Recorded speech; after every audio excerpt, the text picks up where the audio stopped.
On s'attaque maintenant au chapitre sur les vecteurs. Petite parenthèse, les vecteurs, il y a des similitudes avec votre cours de physique, mais rapidement, on va s'éloigner du cours de physique pour aller plus vers le côté algèbre linéaire, combinaison linéaire, qui s'approche un peu plus de ce que vous allez faire au cégep en mathématiques SM. L'objectif de la capsule d'aujourd'hui, c'est uniquement de travailler un peu le langage et la notion de vecteur, donc le concept de vecteur. Alors, de la définition d'un vecteur, c'est que c'est une quantité, donc un nombre, qui a trois propriétés. Donc, première des choses, le vecteur AB, on l'écrit comme ça. Donc, on écrit AB avec une petite flèche au-dessus. On voit dans certains volumes que la flèche peut être dessinée à moitié, donc il y a deux notations possibles. Un vecteur, ça a une grandeur, donc par exemple 4 cm. Ça a une direction. La direction, elle est toujours calculée en fonction du degré zéro, un peu comme lorsqu'on travaille avec le cercle trigonométrique, on départ tout le temps au même endroit dans le cercle trigonométrique. C'est la même chose au niveau des vecteurs. Et un sens avec une flèche. Donc, le sens de la flèche peut être de ce côté-là ou de l'autre côté. Alors, à ce moment-là, l'angle va être différent. Donc, on part toujours ce que j'appelle le plancher ici, là, du degré zéro. Donc, ça prend ces trois choses-là pour être un vecteur. Donc, un scalaire, là, il y a une petite transition à faire entre le langage vectoriel et le langage mathématique. Un nombre, là, si on veut simplifier ça, un scalaire, c'est uniquement un nombre. D'accord? L'orientation du vecteur, quand on va demander l'orientation, on va donner la direction et le sens. Donc, par exemple, si on a un vecteur dans cette position-là, on va avoir un vecteur AB qui est de 330 degrés d'orientation. Parce qu'on part toujours du plancher ici. Les vecteurs, après ça, bien, ils peuvent être égaux, ce qu'on appelle égaux, ou on appelle ça aussi équivalent. Donc, un vecteur équivalent doit avoir exactement les mêmes caractéristiques. Même grandeur, même direction, même sens. Il ne faut pas que le sens de la flèche soit en sens inverse. Les vecteurs peuvent être nuls. Donc, c'est un peu aberrant, mais un vecteur nul, c'est un vecteur qui a une grandeur de 0. Donc, dans notre esprit, on dirait un point. La façon de le noter, c'est un O avec une petite flèche dessus. Donc, ça, c'est la notation du vecteur nul. Les vecteurs opposés, c'est une notion qui est quand même assez importante dans le chapitre qu'on suit.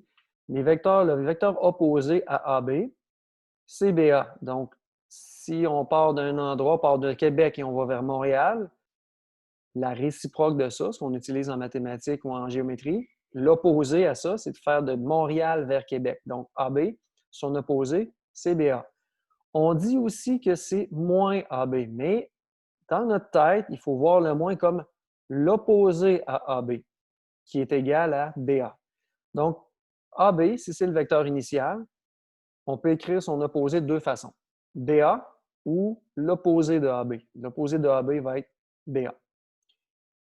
Maintenant, si on aborde des notions importantes au niveau du plan cartésien. Dans le plan cartésien, si on dessine un vecteur, à ce moment-là, on est capable de quantifier des choses. On a un vecteur qui démarre au point x1, y1 et qui termine au point x2, y2. On termine toujours le vecteur au bout de la flèche. Ça signifie qu'il y a un déplacement qui est horizontal. Donc, si on essaye de voir un déplacement horizontal et vertical au lieu de uniquement diagonal, on va voir qu'on va aller vers le théorème de Pythagore aussi pour nous aider un peu plus tard.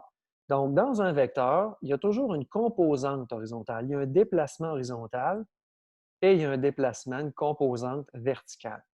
La composante horizontale, c'est important de savoir sa grandeur. Comment on fait pour la calculer? On la calcule de la façon suivante. C'est x2 moins x1, donc la différence entre x2 et x1, qui va me donner la longueur de la composante horizontale qu'on appelle delta x. Au niveau de la composante verticale, c'est la même chose. Ça va être y2 moins y1 qui donne delta x. Exactement comme lorsqu'on faisait en secondaire 3 pour calculer le taux de variation. Delta y sur delta x. Donc ça, c'est les composantes d'un vecteur, c'est important. Quand on écrit un vecteur, puis on veut le définir, on l'écrit de la façon suivante. Quand on écrit un point, disons qu'on appelle ici ça le point A, on va dire que c'est x1, y1. Donc, on sait exactement où est-ce qu'il est. Dans un plan cartésien, ce n'est pas important où est-ce que le vecteur est, mais c'est important de connaître De combien je me déplace horizontalement puis verticalement? C'est ça qu'on veut savoir. Ça a des ressemblances un peu avec les translations, les vecteurs. Ce que vous avez vu en géométrie, là, il y a vraiment un parallèle intéressant à faire entre des translations et des vecteurs. Ce qu'on va faire, c'est qu'on va le définir de la façon suivante. Delta x, son déplacement horizontal, virgule, son déplacement vertical. Alors, même s'il y a des parenthèses, faites attention, ce n'est pas des coordonnées. C'est un déplacement horizontal, déplacement vertical, ce qu'on dit composante horizontale et verticale. Un exemple de ça. Ici, on part au point 2, 1 et on termine au point 8, 6. Comment je fais pour écrire le vecteur V? Alors, ma composante horizontale, c'est 8 moins 2 qui donne 6. Donc, j'ai avancé de 6 km, disons. Et verticalement, on a monté de 5.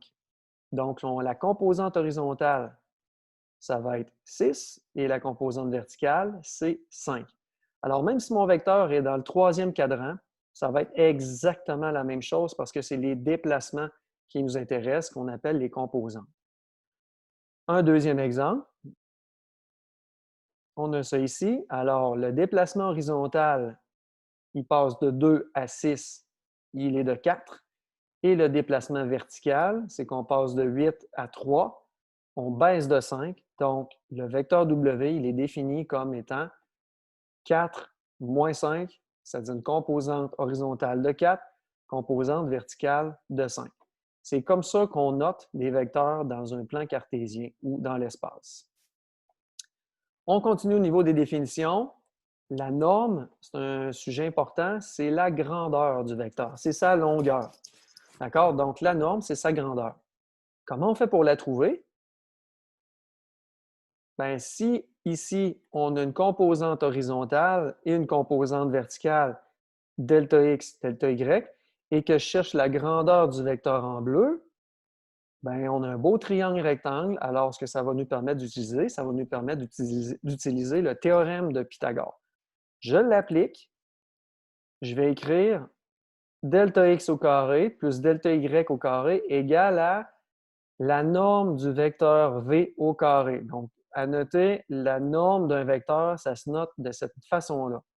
Il y a un parallèle, encore une fois, à faire avec la fonction valeur absolue ou la valeur absolue d'un nombre. Une grandeur, c'est jamais négatif. Alors, pour faire un clin d'œil à ça, ce qu'on a fait, c'est que pour trouver la norme, on double le symbole de la valeur absolue de chaque côté, puis c'est comme ça qu'on note la norme du vecteur V. Une fois qu'on a ça, on peut appliquer ça tel quel comme ça. Sinon, on peut l'appliquer en isolant carrément la norme du vecteur V en faisant la racine carrée. Ça, c'est carrément la formule aussi de la distance en 2 points qui est tirée aussi du théorème de Pythagore. C'est carrément ça qu'on cherche, la distance en 2 points. C'est juste qu'au lieu d'avoir D, bien là, on va avoir la norme ici. Un exemple de ça, alors on n'ira pas trop vite. Si j'ai un vecteur, un autre exemple, un vecteur dans un plan cartésien comme ça, et puis qu'on a la coordonnée 1, 3 et 11, 6, je veux savoir quelle est la norme du vecteur V. Alors, j'ai ma composante horizontale qui est de 10, la composante verticale qui est de 3. Je vais aller positionner ça. Ça, c'est la façon d'écrire le vecteur V. Donc, 10 vers la droite, 3 vers le haut. On utilise notre formule de la norme d'un vecteur V. Je remplace par les composantes qu'on vient de trouver et on simplifie pour trouver que c'est environ égal à 10,44. On poursuit avec notre langage, un vecteur unitaire. Un vecteur unitaire, c'est le vecteur qui mesure une unité. Alors, c'est lui qui a une norme de 1. On va voir au cégep que les vecteurs unitaires horizontaux, on les appelle I, le vecteur I, et ceux verticaux, c'est les vecteurs J. Le vecteur nul, évidemment, c'est un vecteur qui a une grandeur de 0, qu'on note comme tout à l'heure, là, c'est O avec le symbole de vecteur dessus. Voilà, c'est ce qui termine le chapitre sur un peu les définitions, la façon d'écrire un vecteur et comment on trouve sa norme. Je vous invite à poursuivre la lecture de vos capsules pour aller maintenant travailler qu'est-ce qu'on fait, pas uniquement avec un vecteur, mais qu'est-ce qu'il y a comme propriété quand on a 2 vecteurs maintenant.